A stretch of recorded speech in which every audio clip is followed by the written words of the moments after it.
And hear me when I tell you this. When people can walk away from you, let them walk. When people can walk away from you, let them walk. Everything you're going through is preparing you for what you ask God for. You just got to quit tripping while you're in the process, because the process is necessary. You may not see it now, but when he gets you on the other side of it, you're going to see exactly why it went that way. And you're going to be okay with it. But quit tripping during the process. Oh, Lord, why me? You ain't the only one. Oh, Lord, why me? You ain't the only one. Oh, Lord, why I lose my job? You ain't the only one unemployed. Oh, Lord, why he leave me? You ain't the first chick got left. Lord, if I could just stay with him a little bit longer. Maybe you don't need him. Maybe he the reason you ain't got nothing now. Well, I don't want to leave him because I've been with him 8 years.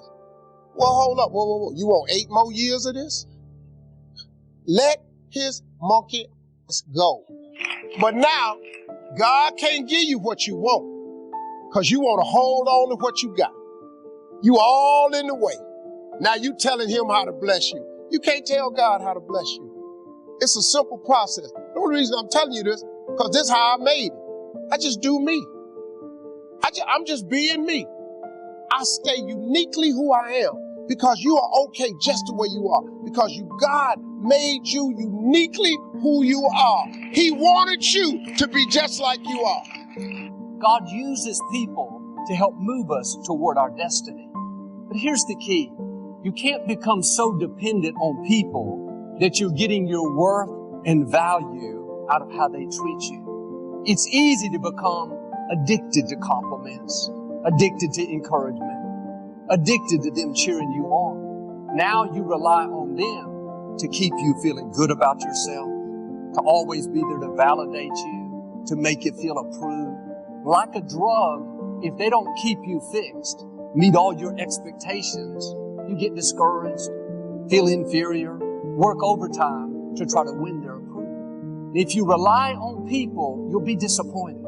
People will let you down. People will get busy and not be there when you need it. Sometimes people will even turn on you. Quit relying on people.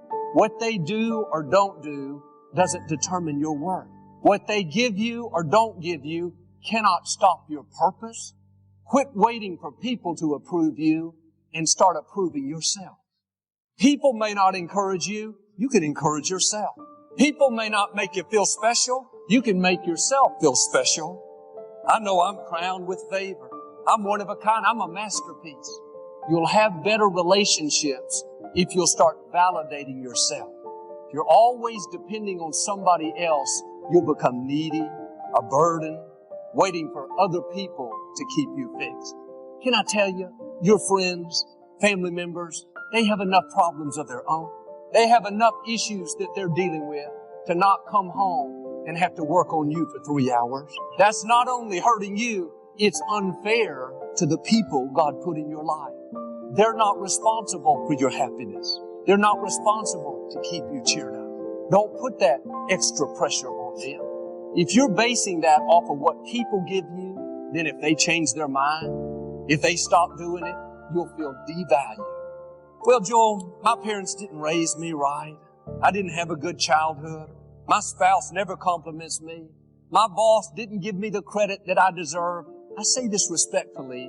If you didn't get it, you didn't need it. They can't stop your destiny. What they say or do cannot override God's plan for your life. That person that walked away, did you wrong, made hurtful comments, shake off the disrespect. Don't believe the lies that you're not talented enough, attractive enough, good enough. They don't determine your value. They can't lessen your self-worth. The only power people have over you is the power that you give them. And it's good when people encourage us, when they cheer us on. What I'm saying is don't become dependent on that. If you'll start passing these tests, not relying on people, you'll not only live more confident, more secure, but I believe and declare you're going to overcome obstacles that looked insurmountable, accomplish dreams that seemed impossible, and reach the fullness of your destiny. I can't tell you if you don't get anything else. You have to look at your relationships and you've got to ask yourself the question, what is this relationship doing to me? And I mean in every area of your life. When the doctor looked at me and said, you have cancer. Cancer is the most feared word in 7 different languages. One of the first things I had to do, I found out who had cancer at some point in time or was living with cancer and conquered it. I surrounded myself with people who had done what I wanted to do, who were winning at the game. See, it's very important, every area of your life. If you want to improve your health, start hanging around healthy people. They did a 30-year study and said that the reason that most people are obese, it's a mind virus. Listen to what they said. A mind virus is communicated mind to mind. That if you have a friend that's fat or you marry somebody that's obese, you have a 41% to up to 161% of becoming obese yourself. Even if they live in another state. Whoa, why? Because birds of a feather flock together. Never forget, high school teacher Mr. Leroy Washington said, Mr. Brown, if you run around with 9 broke people, I guarantee you'll become number 10. Whoa, think about that. Part of your mindset development, not only listening, not only reading, but you have got to look at your relationships, upgrade your relationships, and continue to evaluate them and make sure they're an asset to you and not a liability. My son John Leslie is a motivational speaker. He has a saying, who should you count on and who should you count out? See, there's some relationships that can start out real positive, and then sometimes we outgrow people. Have you ever outgrown someone? Somebody you used to be close to, used to be your bosom buddy, and then you haven't been together for a time, and then when you get together, you have absolutely nothing in common. Sometimes that happens with family members. My twin brother, it's a strained conversation because he's talking about, Les, did you hear who died? No, I don't get up reading the obituary column. I'm glad my name is not there. Hello, I don't care. I'm focusing on living. Our conversations are so different. Isn't it interesting how you could be raised in the same family, same circumstances, by the same parents and end up dramatically different? It's called life. Never underestimate the power of influence. What an important statement. The influence of those around us is so powerful. Many times we don't even realize we're being strongly influenced because it generally develops over an extended period of time. If you're around people who spend all they make, chances are excellent that you'll spend all you make. If you are around people who go to more ball games than concerts, chances are excellent that you'll do the same. If you're around people who don't read many books, chances are excellent you won't read many books. People around us can keep nudging us off course a little at a time until finally, 10 years from now, we find ourselves asking, how did I get here?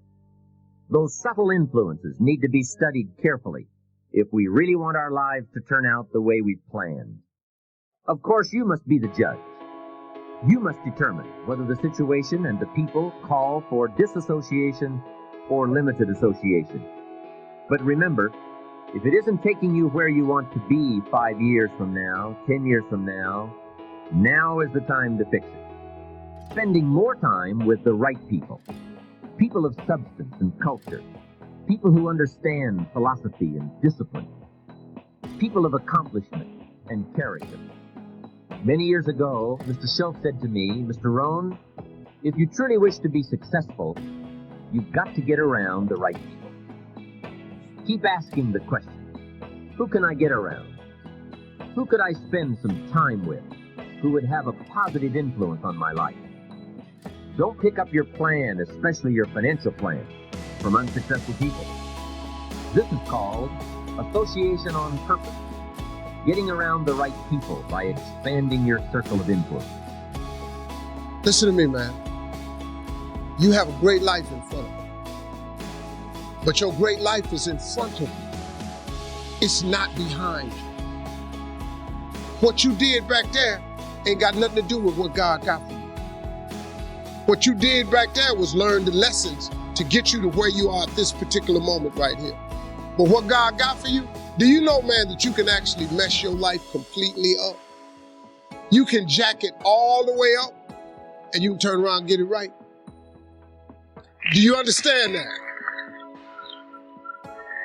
Do you understand that you could have had a baby out of wedlock and still be all right? Do you know that you can be divorced multiple times and still be okay? Do you understand that you cannot have a degree and still be just fine? You want to know how I know? Because I'm telling you what I know. I lost everything twice. I don't know if you've ever lost everything before, but I've been bottomed out twice. I done seen rock bottom 2 times. I've been through some walls up in here, man. I'm just trying to tell you, man, God is really with you. You ain't got to believe me. You ain't got to believe me. But keep doing it without God. Let me know how it works for you. Matter of fact, write a book on how to make it without God. Because I want to read it. I want to read the first page. And then I want to read the last page because there ain't going to be but 2. You can jack your life all the way up. God is in the forgiving business. You can make all the mistakes you want to make or think you shouldn't make. God is in the get it together business. If you got dreams and visions, I got news for you. God is in the make your dream come true business. He did it for me. How he won't do it for you? A lot of y'all better than me. I'm just gonna flat out tell you. Most of y'all ain't done what I had to do to get to where I am today. You just ain't had to do this type of dirt. You ain't been homeless, so you ain't got to scrap like me. Most of y'all didn't come. You're not old as me. I've overcome it all because I have a relationship with him. And you can listen to me and tell that I'm not a perfect person. I am not a perfect Christian. I have my flaws. I am a flawed human being. But guess what? You are too. You ain't got it all together. I dare you to say you do. I make a lot of money, man. But guess what? I ain't got it all together. I'm hurting. I'm hurting, man. Everybody tripping through something. Everybody, I don't care who you are. You're going through something. But if you got God, you can make it. I'm just telling you this little piece of information. I don't see most of y'all most of the time. So you're sitting here, you're kind of looking at me a little bit odd. Why Steve talking like this stuff? I'm just trying to put you on game. Because let me tell you, all y'all want to be successful.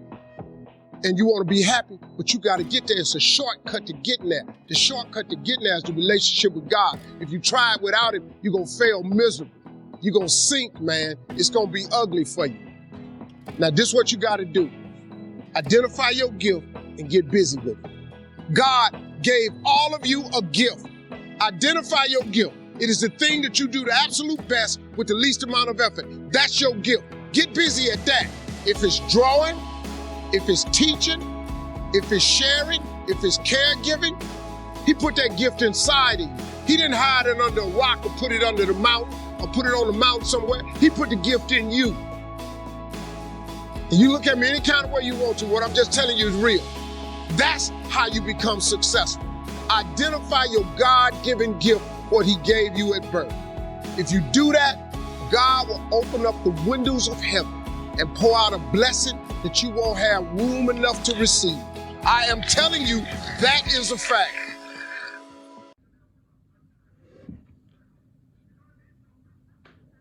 When I tell you this, when people can walk away from you, let them walk. When people can walk away from you, you let them walk.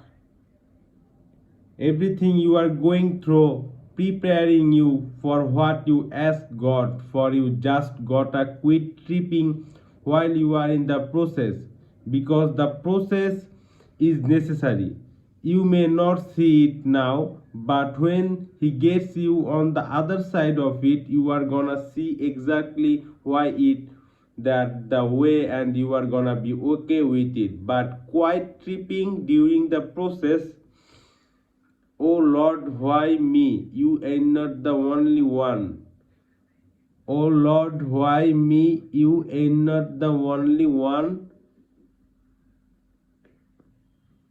Oh Lord, why I lose my job? You ain't not the only one unemployed. Oh Lord, why he leave me? You first chick, you got left. Lord, if you could just stay with him a little bit longer, maybe you don't need him. Maybe he the reason you ain't not got nothing now.